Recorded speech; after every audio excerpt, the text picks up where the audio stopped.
So what is the story so far? We have seen that if we put a dielectric medium inside a, good morning Rudhanil, in a electrostatic field, what happens? There is some induced field, and more importantly, there is an induced dipole moment per unit volume, which is not zero now. Now what happens that due to the alignment of the intrinsic dipoles, if the picture is perfect, that is if the polarization is uniform, then at the volume that is inside the material, there won't be any net charge accumulated. Okay, these accumulated charges are called the polarization or bound charges that we studied.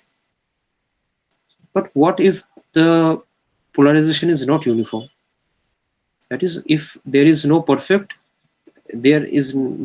symmetry in the volume, then not only at the surfaces but also in the volume there will be some net charges accumulated. Okay, then we cannot draw that picture where there were equal positive and negative charges in the bulk of the, or the bulk means anything apart from the edges of the surface. So in that case, what we have to do, we have to say that two type of charges have accumulated. No, charges is one type, but they're accumulated over two different regions. One is in the volume, another one is at the edge or the surface. So corresponding to that, the distribution should be like, we saw this, that the surface charge distribution was what? It was sigma equal to P dot n cap, the polarization vector dot the unit vector of the edge, the surface. And what about the charges accumulated in the volume? For that, we'll have a volume charge distribution rho, that is minus this.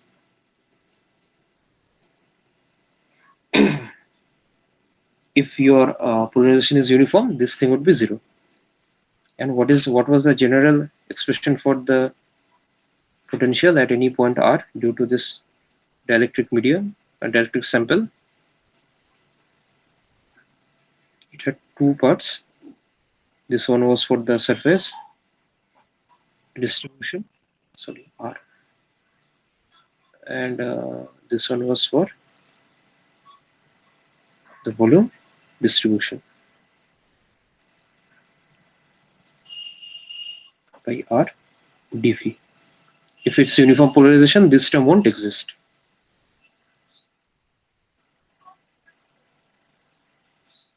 That was the story. So today, where from we'll begin? We'll begin by keeping this thing in mind, that we have now two types of charges due to polarization.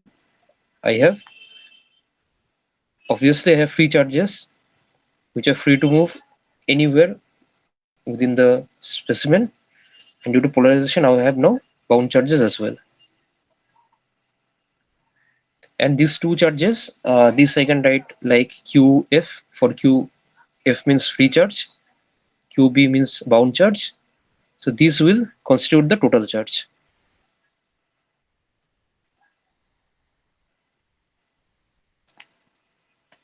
Understood? So the total charge is this, bound as well as free charges. No polarization, only free charge. Do you understand this thing? Why is it so?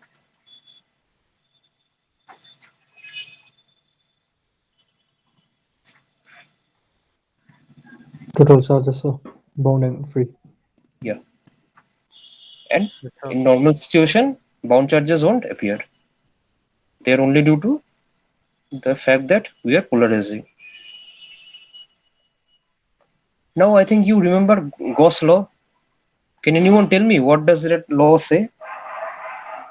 Anything? I mean, I don't want that concrete statement.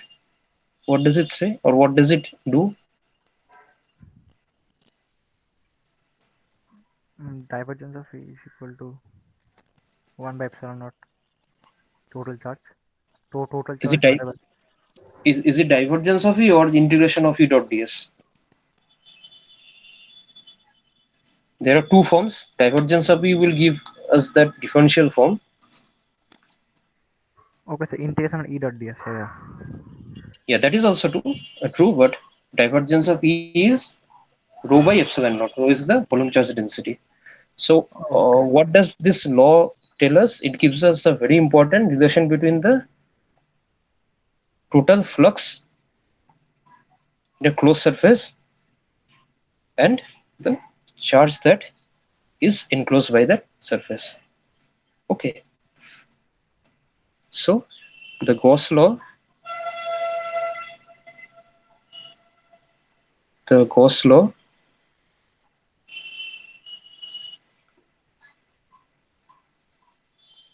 in free space, that is we write replaced by epsilon 0, epsilon is epsilon 0, is actually what? The total flux that is denoted by this circular integral E dot ds is 1 by epsilon naught times the total charge enclosed. Okay, so qt is the total charge enclosed.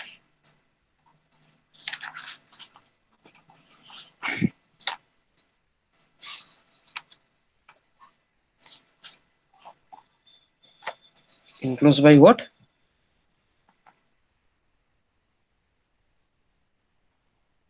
By this surface S.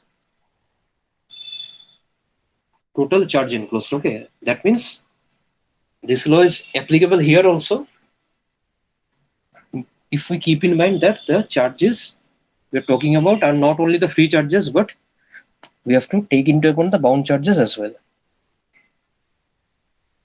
Okay, and in else we just write it 1 by epsilon 0 q, because bound charges and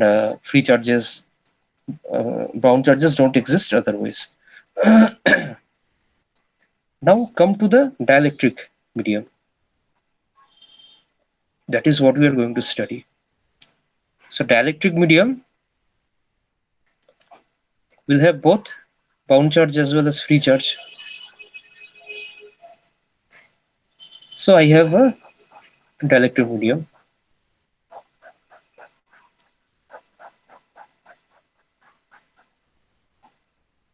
So I am considering an imaginary surface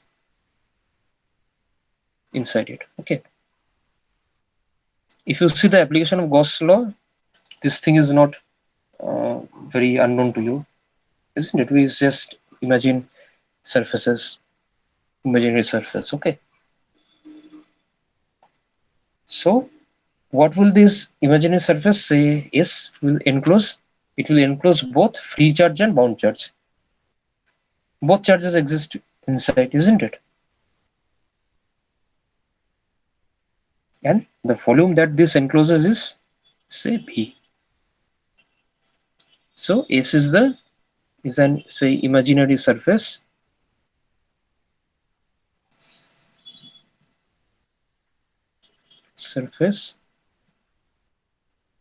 in the medium, that is the dielectric medium, and V is volume enclosed by S.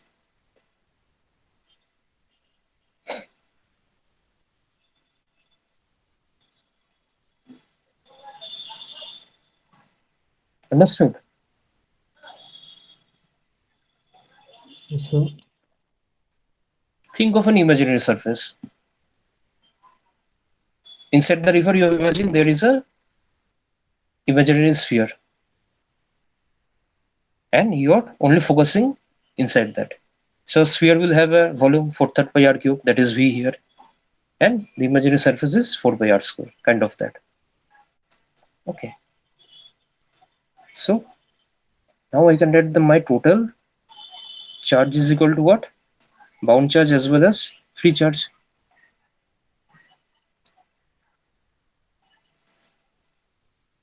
Okay. Free charge is innocuous. It won't cause much trouble. Keep it like that. Now bound charges are free. Bound charges accumulate where? At the surface and at the inside the volume as well. Okay, we are assuming the general case. What we can do, we can imagine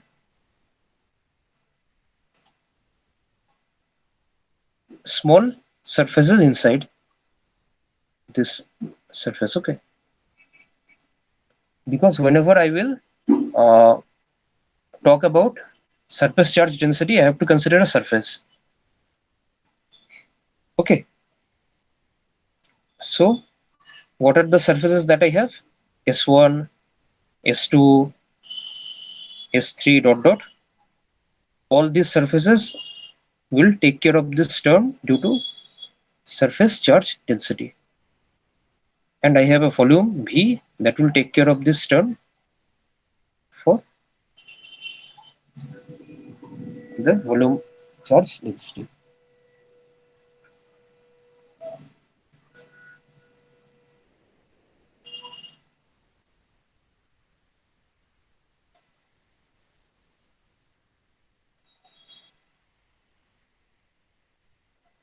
You understand this thing? Yes, sir. So in that sphere, you're imagining, you're visualizing there are small surfaces. But you see one thing, volume is only one, isn't it? That's why I don't get confused that V1 plus V2 plus V3. Volumes are not that troublesome, okay? Total volume is equal to sum of all the individual volumes, but with surface, this n cap would be different for each case, okay? That's why I didn't write here S, okay? Now you'll see why I didn't write here S.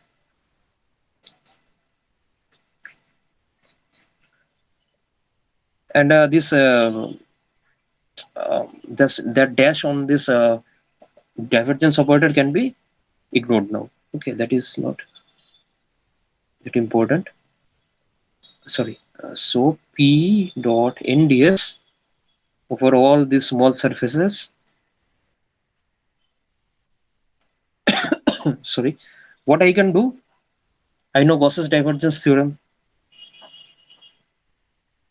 that volume integral can be converted into surface integral, isn't it?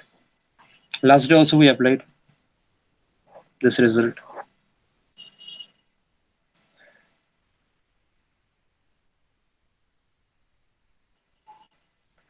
So if I do this here, I would get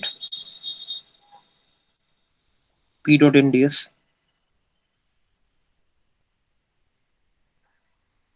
But when I'm considering the volume, I have to consider S1 as well.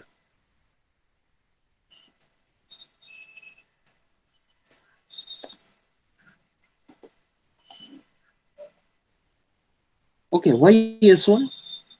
Because see, S is not existing in reality, but this thing here S comes because of the geometrical fact. Here S1 plus S2 plus S also have to take into account. Why? Because I've converted this volume integral into the surface integral.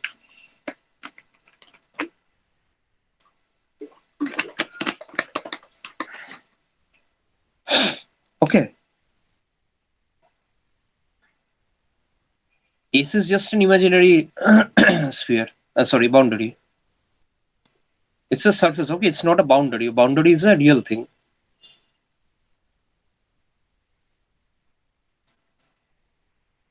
So bound charges cannot appear there.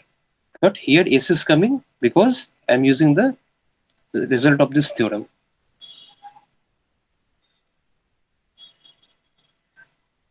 Did you get it? So So can you repeat again? When I wrote this term due to the surface charge density, I didn't consider the effect due to the surface S. Okay. Why? Because S is not, it's not a boundary. What is about, what do we mean by boundary? Boundary means these two are boundaries. Okay. So I can say that, okay, at the boundary, I have some surface charges accumulated. But S is nothing. S is just something I considered arbitrarily anywhere. And that anywhere is not at the boundary. It's not necessarily it is at the boundary. Okay, it is anywhere inside the volume. That's why here I will not take the surface charges on S accumulated at the boundary of S. But here I have to take this surface integral over S as well, because volume is due to the sum of all the total volume, individual volume. That's why I have taken S here.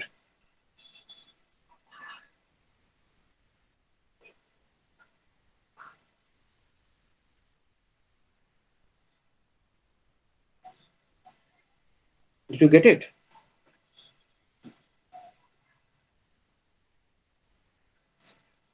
This S is coming due to a geometrical reason, and this S is absent due to a physical reason. Okay, sir.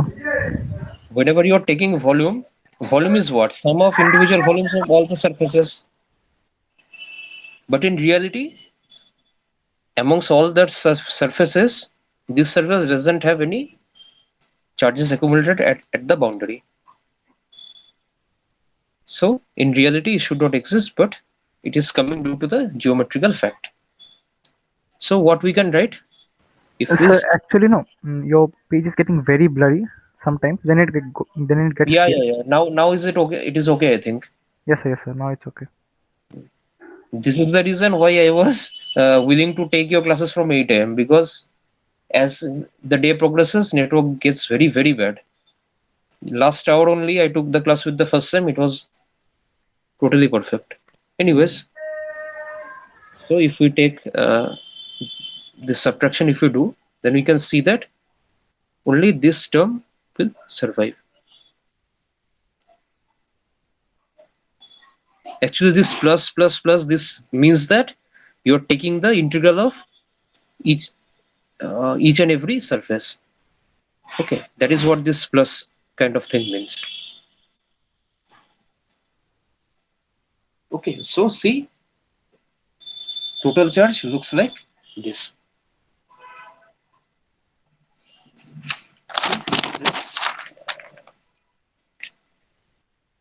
Go to now. So therefore, what would the Gauss law look like? The Gauss law will mathematically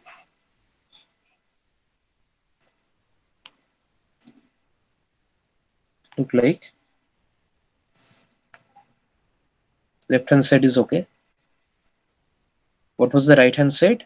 1 by epsilon 0 qt. What is qt? Qt now is minus this plus free charges. Let me break it into two parts.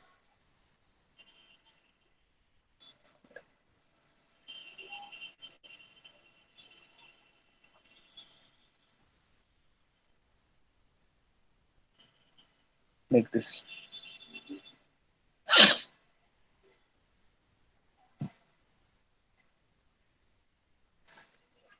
Here also you may put a circle. In this circle takes care of the fact that we are doing a closed integral for a closed surface. Okay, that can be taken.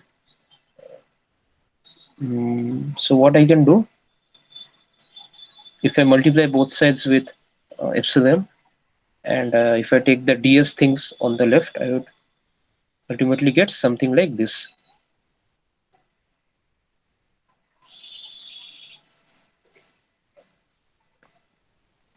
Dot n ds equals to q free. That is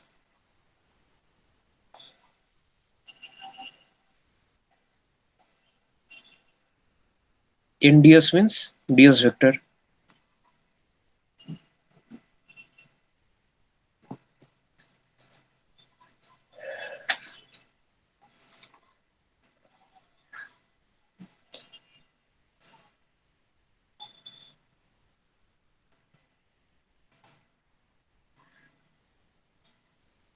It looks kind of flux, isn't it?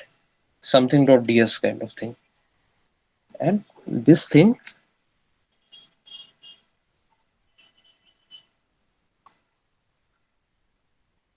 is called the electric displacement vector. There's a huge history behind this. How it came? Okay. I think in details you will be studying this in the 6th semester. If you're curious, you can go to Google and see what does this thing signify. Okay, you have to study electromagnetic theory for this. So you can see that this thing has the same dimension of P, because we know that in physics we can add same dimension quantities with same dimension. So the unit of D is same as that of polarization vector, that is Coulomb per meter square. Okay. Therefore, what we get,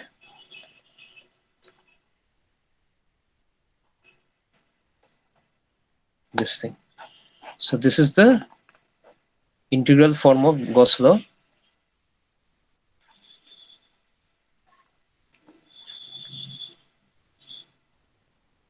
In dielectric.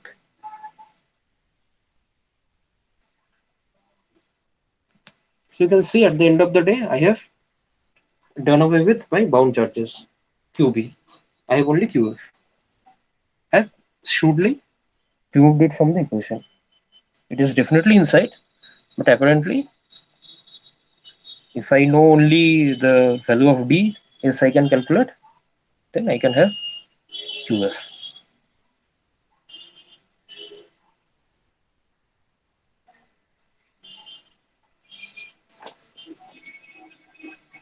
That is how the Gauss law looks now in the dielectric.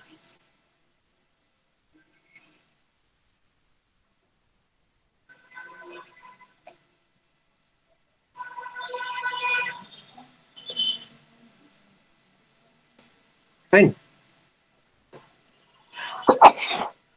Sorry. Yes, sir.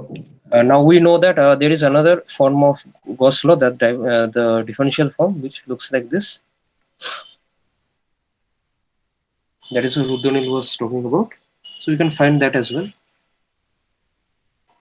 So from here,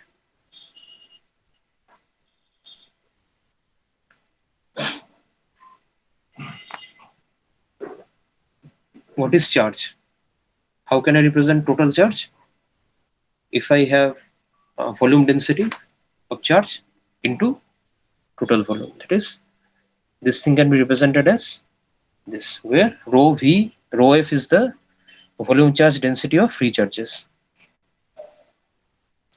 Then again, I can use divergence theorem, the reverse of that, so that I get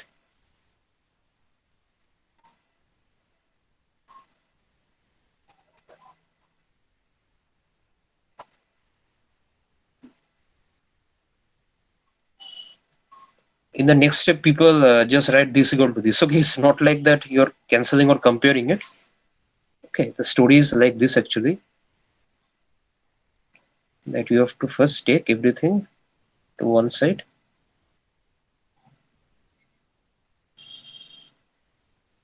Okay, now see this, you have to say that dV, What is dV? dV is an infinitesimal volume, isn't it? It doesn't matter what is the exact value of dV that I am taking. That is, this result is true for any value of dV. So this result is true for any value of dV.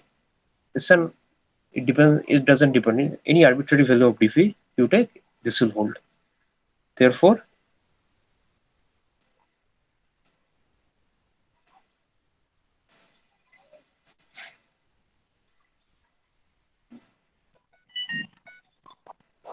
so that's the differential form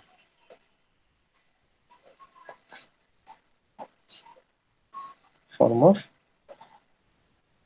Gauss law in dielectric, a dielectric medium.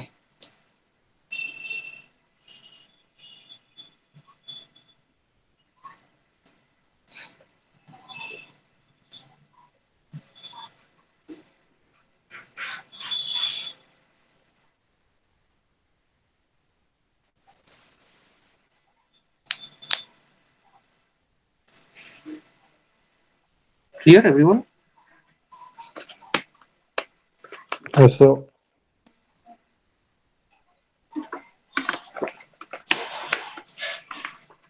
Okay.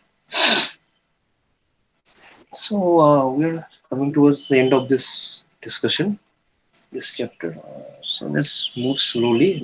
Let's not hurry.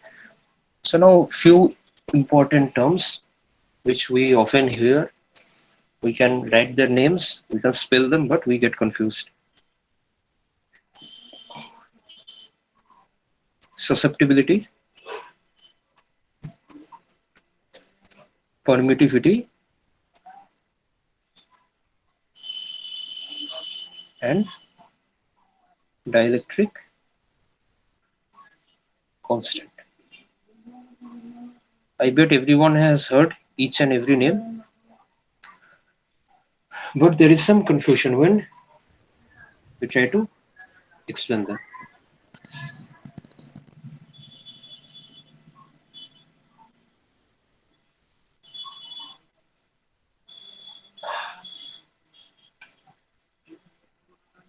Okay, Yes, sir. so let us begin with susceptibility.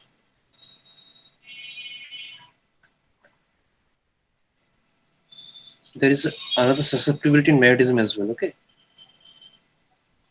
you're studying, see if you can connect between these two. Magnetism is also being discussed now parallelly. So there is a class of dielectric medium, dielectric materials rather, where the polarization is found to be proportional to the electric field vector. If the electric field vector is not too strong, that is,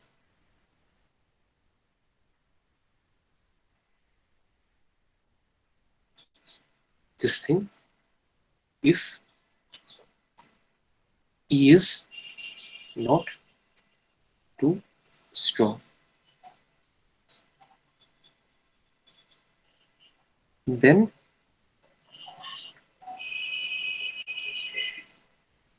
this can be replaced by a constant of proportionality like this. Okay, this chi, it looks like X. Okay, it's not X, it's called chi, K-I, chi, the Greek letter. Is called the electric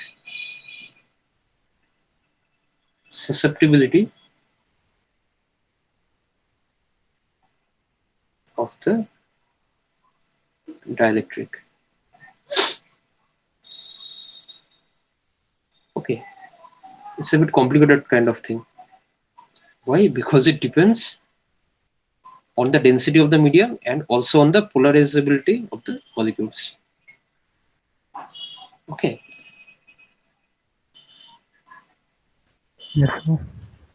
so Actually, we have to have a good knowledge of tensor as well to do this thing. Anyways, let's not dive too much deep. And epsilon 0, free space permittivity, it's a dimensionless quantity, but it has to be kept here in this equation. One question may come, what do you mean by linear dielectric? Okay. Linear dielectric or dielectrics, what do you mean by them? Okay, they are those type of dielectrics where chi does not depend on E. Depend on E. Okay, those kind of materials would be called as linear dielectrics.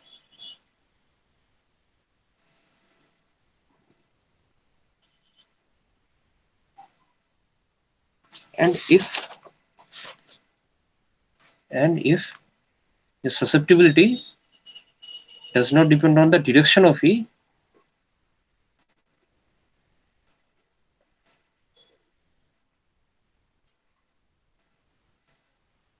then those kind of materials we would call isotropic dielectrics.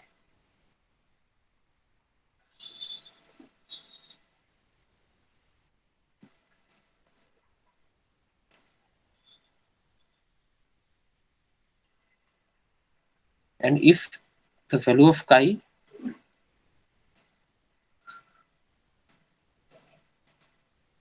does not change from one point to another inside the medium, then we would call that dielectric medium to be homogeneous.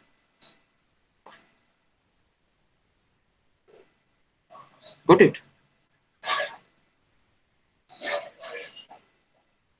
So you can see three terms may appear as short question: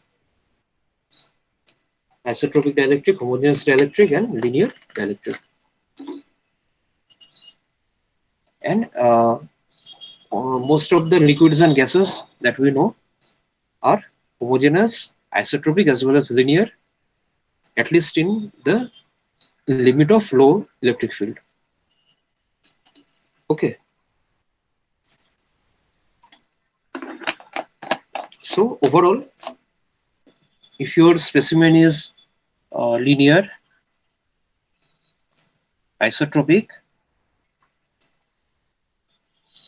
as well as homogeneous, then together they can be called as simple dielectrics. See, so small things, but important. So understood, everyone? Yes, sir. So they all together are known as simple dielectrics. Yeah, So simple dielectrics. Yeah, that is, we'd be studying simple dielectrics. Okay, because if you take an isotropic case, then you have to connect something called susceptibility tensor. Okay, tensor is something that you are not pretty much familiar with. Okay, and we need not to study that much here in our course. Okay, tensor is in the fifth sem, at least the mathematical introduction. Anyways, so for our case, for linear dielectrics, okay, we can write this thing, that D is equal to, no, this thing we can write anyways, we can write this. The next step is applicable only to linear dielectrics, that is this thing. Okay, so epsilon 0 can be taken as common, and this can be written as epsilon E. Okay, where epsilon is the permittivity of the medium. Remember, we began with epsilon 0, isn't it? That is free space permittivity. but we're already in a material medium. We are already in a dielectric. So why should I not express it in terms of the uh, permittivity of the medium? That's why we don't write P proportional to E. We don't choose the constant only as chi, okay? To fit it with the uh, correct physical result, we multiply with an epsilon zero as well. So that I can take this thing and I can write it like this. So epsilon is equal to what? See, another very important result for numerical problems, you may get it.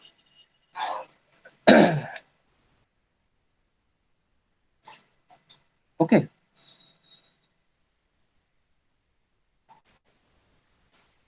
So you can understand that for vacuum, there is no susceptibility. So for vacuum, epsilon and epsilon zero are equal. That's expected.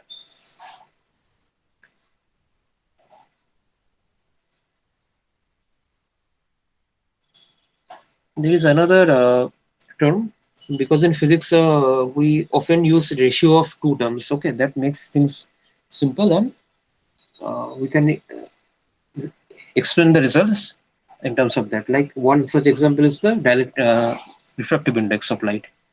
What is it? It is the ratio of the velocity of light in vacuum to the ratio to the velocity of light in that medium, isn't it? Likewise here, it's a relative thing. Relative means whenever we are drawing a comparison. Likewise here, we can define something called relative permittivity, or it is also called the dielectric constant of the medium.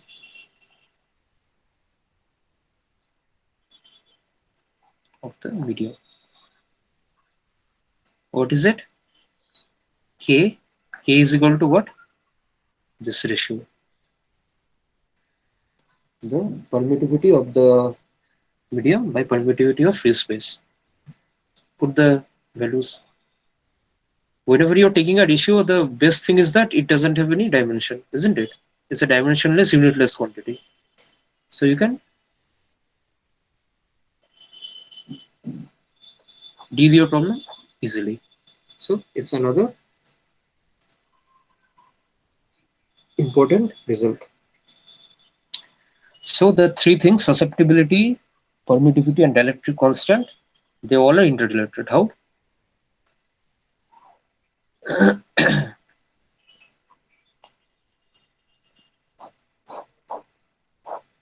Okay.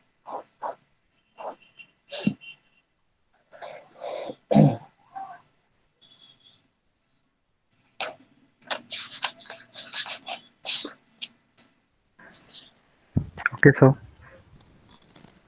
Yes. So Okay. I don't think anything is left here. I'll still discuss another small thing, an important thing in the next class today that we have.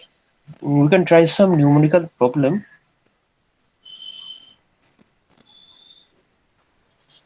I had a question, sir, Yes, regarding please. form fill up. Oh, Sir, that I don't know if I can understand. I can answer. Okay, let me hear. sir, like we needed some clearance from HOD and all. What do we do about that? When do you need that? I think so. It's from 5 and it's today to 11. We have to do that form fill up. Uh, okay, I just ask. Let's see. I'll Okay, ask sir. Dasar. Okay, he's the head now. Ask him. Okay, sir. Okay. Let me see if I can have any get any numerical problem. Small numerical problem that we can do. Not much difficult.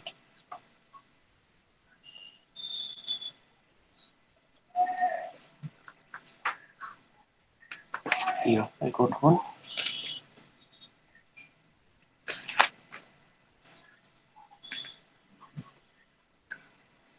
The dielectric constant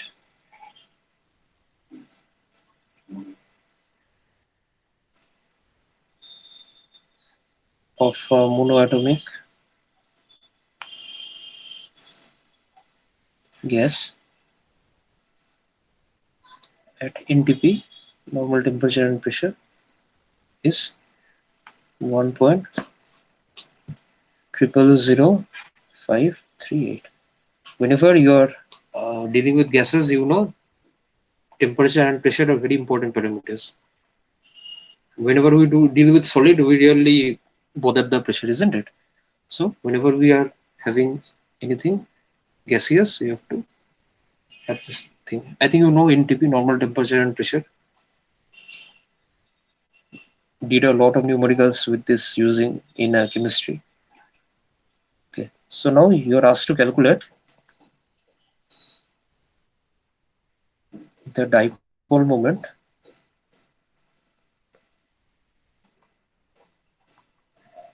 induced in each atom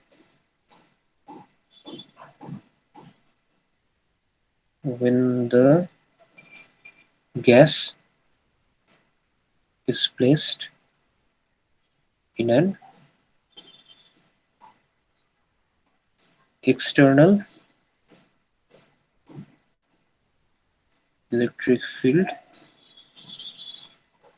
of 30 kilovolt per meter.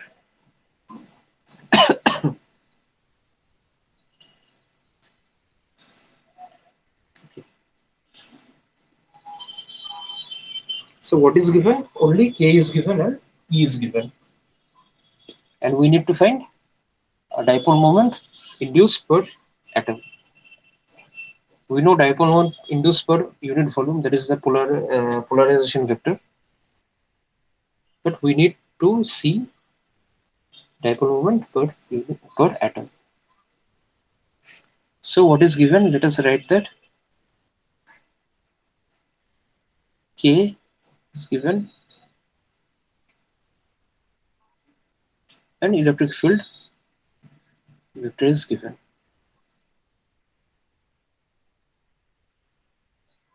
So let us use the result. So what is chi? K minus 1, that is this. So this is the value of chi.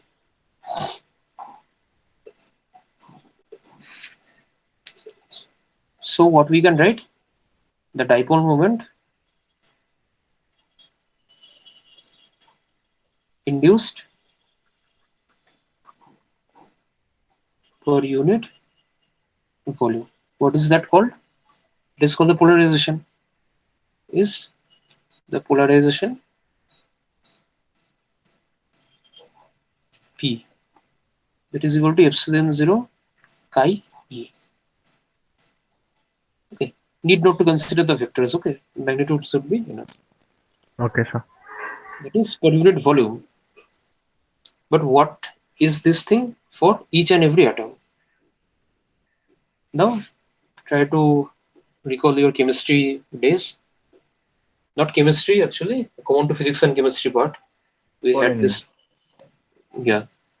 So at NTP, I think in real gas numerical problems also you may face this kind of numerical obstacles maybe. So at NTP, what we know? What is the volume of 1 mole of a gas at NTP? Anyone remembers? How many liters? 1 mole? Oh, 22 something. Yeah, something what? 22 something. Yes, what something? What is that something? No idea, sir. 22.4 liter of gas will contain how many atoms? I forgot the number. It is called monoatomic. That is, it's not a. I mean, had this been a diatomic gas, you would have multiplied 2 here. Why? Because one 2 for converting molecule to atom, isn't it? But it's monoatomic, so nothing to multiply. So What is the number of atoms per unit volume? Per unit volume. You can use the unitary method, that this number of atoms occupy this amount of volume. So what is the volume occupied by one atom?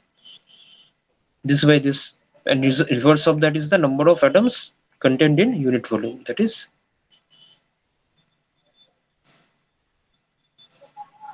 22.4. And 1 liter means how much? 1000 cc. And if I convert that into meter cube, it would be this, and the unit would be per meter cube.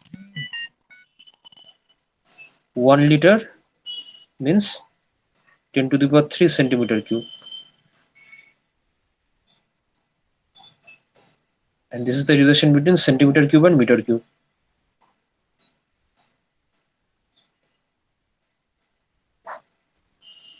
So if you simplify, it will come something like this. 25 per meter cube. So what is the dipole moment induced per atom? It would be P by N. Epsilon I E by N. Put all the values. 8.85 into 10 to the power minus 12, that is the value of free space permittivity. This is chi. Electric field was 30 kilovolt, that means 30,000. So 10 to the power 3 divided by 2.7 into 10 to the power 25. What is the unit of P? Coulomb per meter square. Now you're dividing that by meter cube. So the unit of P by N would be how much? Coulomb meter. Okay. So tell me, what is the answer if you have calculator around you? Okay, sir. Quickly do that. In my book, the answer is something into 10 to the power minus 38 Coulomb meter. Express it in that.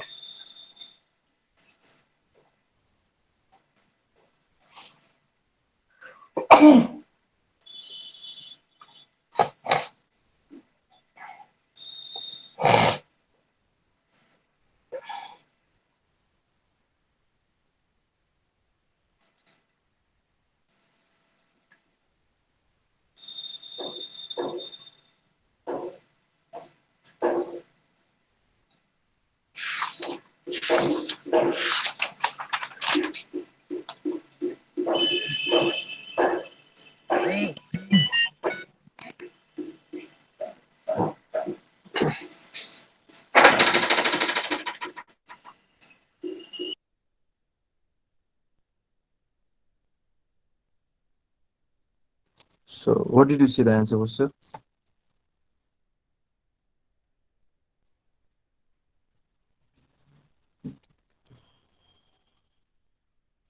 So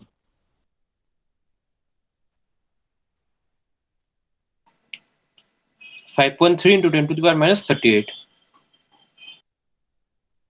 So my Kim I got 5.3 into 10 to the 5.29 minus 6. into 10 to the power 38. Yes, Uddunan, how much you got? So 5.290333 into 10 to the power 38. Minus 38. Yes, sir. Yeah, that's correct.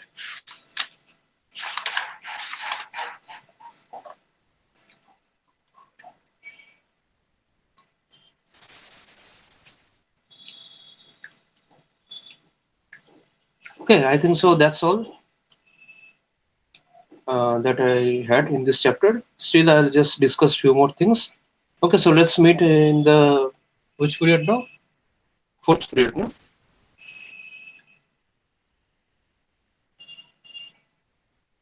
When is our next class? Fourth period.